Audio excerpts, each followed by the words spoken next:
আসসালামু আলাইকুম এভরিওয়ান, সবাই কেমন আছেন?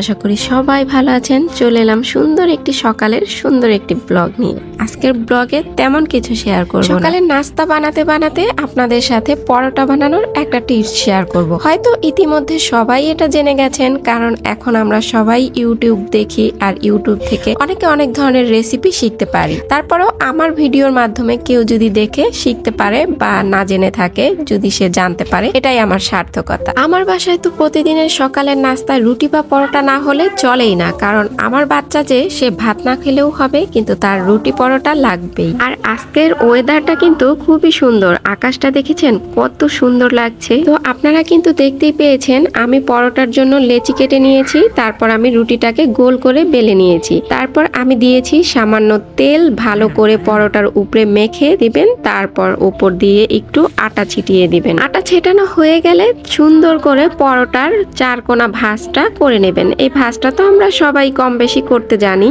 একে একে বাকি যেগুলো আছে সেগুলো আমি এইভাবেই করে নেব।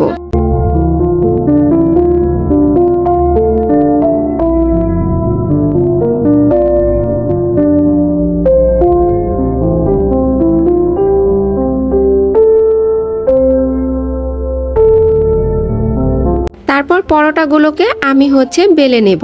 এটা আমি চারকোনা শেপে বানিয়েছি, আপনারা চাইলে গোল পরোটাও বানাতে পারবেন। এরপর আমি 3টা পরোটাই একসাথে বেলে তারপর ভাজার পর্বে চলে যাব। ও আচ্ছা, আপনাদেরকে তো বলাই হয়নি, এই টিপসটা ফলো করে পরোটা বানালে আপনাদের উপকারিতা কি হবে। এখানে আপনাদের পরোটাটা এত ফুলকো ফুলকো হবে, দেখবেন যখন আপনি তেলটা দিবেন দেওয়া মাত্র ফুলকো ফুলকো হয়ে যাবে, তার সাথে হবে লাল লাল আর ভেতরে অনেকগুলো লেয়ার পড়বে।